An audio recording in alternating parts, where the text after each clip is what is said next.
Commençons par un exemple. On imagine un personnage en forme de cube, on le met dans notre logiciel d'animation et on lui fait tout plein de choses. Oh yeah.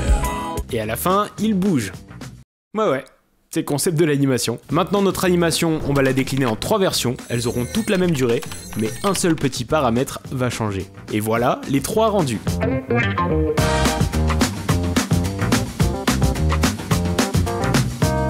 Maintenant, question à 1 million d'euros. Quelle est la différence entre les 3 versions? Moi Oui. Je peux aller aux toilettes? Ouais, tu peux y aller. Mais c'est quoi ce bordel? Depuis quand il y a quelqu'un qui demande d'aller aux toilettes dans une vidéo YouTube? Mais en plus, c'est moi qui joue l'autre personnage! Ah bah ouais, c'est vrai, j'avais pas pensé. Bah ouais, t'y avais pas... Mais putain, je suis en train de me parler à moi-même! C'est quoi cette histoire de fou?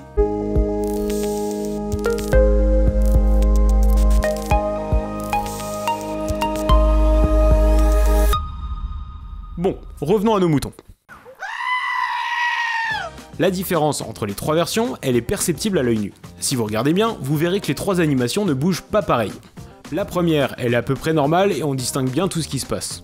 La deuxième, elle est un peu plus saccadée, et la troisième, elle est carrément plus saccadée que la première. Et bah ça, c'est dû à la fréquence d'image. Mais c'est quoi la fréquence d'image? Bonne question Gédéon, on va y répondre. Mais avant, faut bien comprendre comment fonctionne une vidéo. Un film, c'est une succession d'images, qui s'enchaînent très vite. Ah mais ouais, j'ai tout compris, un peu comme ça. Ouais, alors je l'imaginais pas vraiment dans ce sens-là. Disons que pour capturer un moment avec une caméra, il faut prendre plein de photos à la suite et les faire défiler rapidement. Ce principe s'applique à tous les types de médias vidéo. À partir du moment où on voit quelque chose qui bouge sur un écran, on va avoir une multitude d'images qui se succèdent pour former un mouvement. Fun fact, c'est sur ce principe que le cinéma a été inventé. On a d'abord voulu apporter du mouvement à des images fixes avant de vouloir capter des instants de la vie réelle. Au final, si on ralentit la vidéo au maximum, on peut voir défiler les images une par une. D'ailleurs, si vous avez déjà utilisé un logiciel de montage, vous pouvez vous déplacer image par image dans votre vidéo. Et là, on comprend tout de suite qu'elle est constituée de plein d'images individuelles. Bon, maintenant qu'on a compris ça, question à 1 milliard d'euros. Combien y a-t-il d'images dans une seconde de notre animation d'exemple? Moi Je sais pas pourquoi, mais j'ai pas envie de te donner la parole.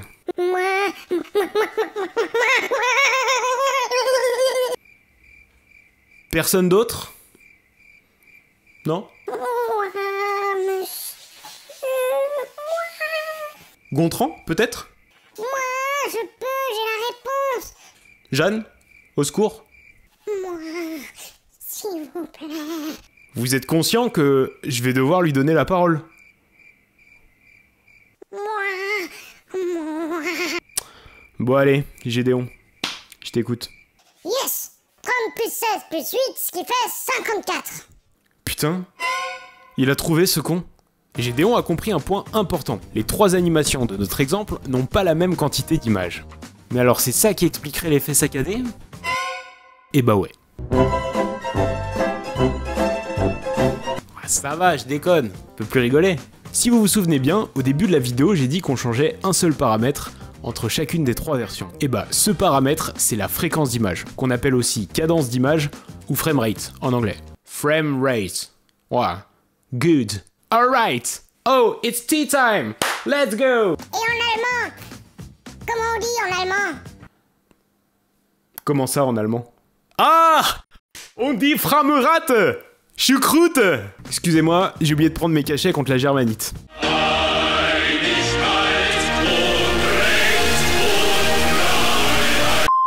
La fréquence d'image, c'est donc la quantité d'images qu'on a dans une vidéo de 1 seconde. On exprime donc ça en images par seconde.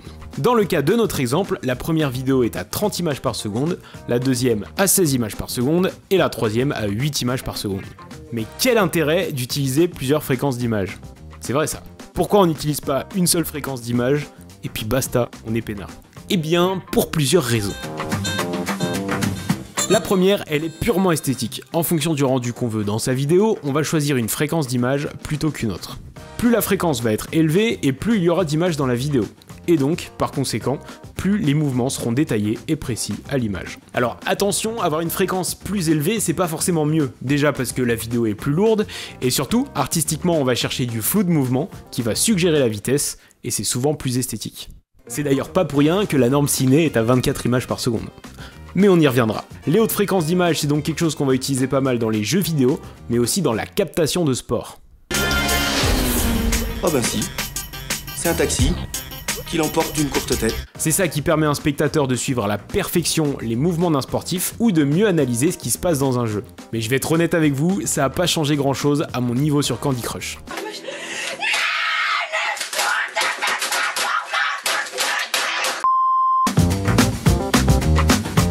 Et oui, on vit dans un monde ultra normé. Mais bon, si elles sont là, c'est qu'il y a bien une raison. Au cinéma par exemple, comme je vous le disais précédemment, la norme est à 24 images par seconde. Me regardez pas comme ça, ce chiffre, je le sors pas de mon trou du c'est historique. Pour faire simple, au début de l'histoire du cinéma, on tournait plutôt à 16-18 images par seconde. Puis après, il y a une période, on a plutôt tourné à 20-22.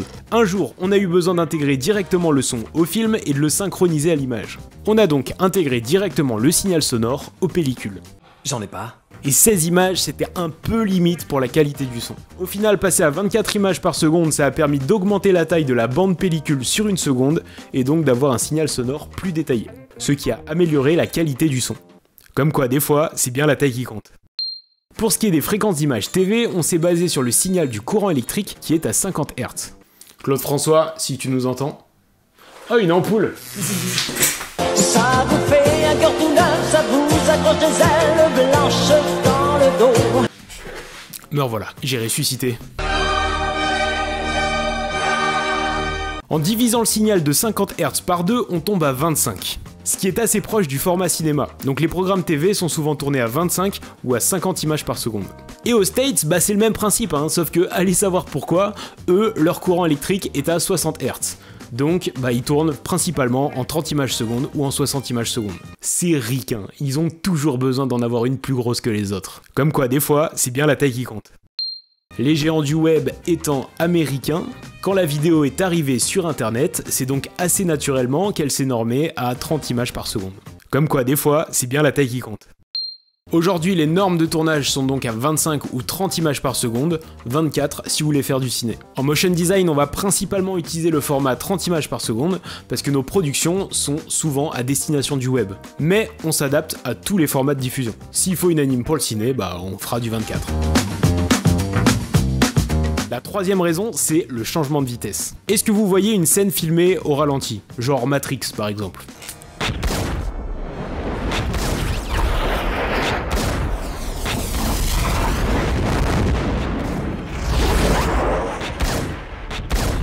Si je veux intégrer un ralenti dans une vidéo à 25 images par seconde, je devrais tourner ma scène dans une cadence d'image plus grande. Si je tourne à 50 images par seconde, mon image sera 2 fois plus lente parce que 25 x 2 égale 50. Si je tourne à 100 images par seconde, mon image sera 4 fois plus lente parce que 4 x 25 égale 100. Plus la cadence d'image est élevée au tournage, plus on pourra ralentir l'image au montage selon la fréquence définie. Une quatrième raison qui fait qu'on peut choisir une cadence plutôt qu'une autre, c'est la charge de travail. Et ça concerne plutôt les animateurs traditionnels. Vous avez certainement déjà vu les vieux Disney ou les films de Hayao Miyazaki, et bah ces films sont réalisés à la main, image par image. Ouais, image par image, faites le calcul. Il y a des mecs qui se tapent tous les dessins un par un pour réaliser des films d'1h30, voire même plutôt 2h30 pour les films de Miyazaki. Vous l'aurez donc bien compris, les films d'animation traditionnels ne se montent pas en 60 images secondes. Ah là, les Américains, ils font moins le malin. Hein. Comme quoi, des fois, c'est bien la taille qui compte. On considère généralement qu'un mouvement est fluide à l'œil nu à partir de 16 images par seconde, dans ces eaux-là. Et bah dites-vous que certains des grands animateurs à l'ancienne ont trouvé une douille pour animer certains mouvements à 8 images par seconde et que ça passe crème. Des génies. Vous commencez donc à comprendre l'importance de la cadence d'image dans un film et tout ce qu'elle implique. Et ça peut prendre une ampleur considérable. Est-ce que vous saviez qu'il y a des films qui sont tournés et diffusés dans des cadences variables ? Ouais, variables, genre qui changent. C'est le cas notamment de la trilogie du Hobbit et d'Avatar 2, et du coup de tous les autres avatars qui vont suivre. En fait, c'est tellement pas courant que je crois bien que c'est les seuls à le faire. Faut dire aussi que ça doit coûter une blinde. Vous y regarderez de plus près la prochaine fois, mais une fois que l'œil est habitué, on voit passer les plans à haute fréquence d'image. Moi, il y a certaines scènes de ces films où j'ai littéralement eu l'impression d'être dans des cinématiques de jeux vidéo. Bref, maintenant vous connaissez plein de trucs cool sur la fréquence d'image en vidéo. J'ai tout compris, c'est trop cool. Vous avez à présent de quoi vous la péter sur des forums. N'hésitez pas non plus à vous la péter dans les commentaires, ils servent à ça. Vous pouvez mettre des trucs du genre « cette vidéo est cadencée ». Ça veut rien dire, mais au moins on se reconnaîtra entre gens qui connaissent des trucs sur la vidéo. Oh oh, alerte au Google! Alerte au Google les enfants! J'espère que ce nouvel épisode de Culture Motion vous a plu. Si c'est le cas, n'hésitez pas à vous abonner et à lâcher un petit like, ça régale. Je vous dis à la prochaine, prenez soin de vous, feelez good et surtout n'oubliez pas, comme quoi des fois, c'est bien la taille qui compte. Ciao.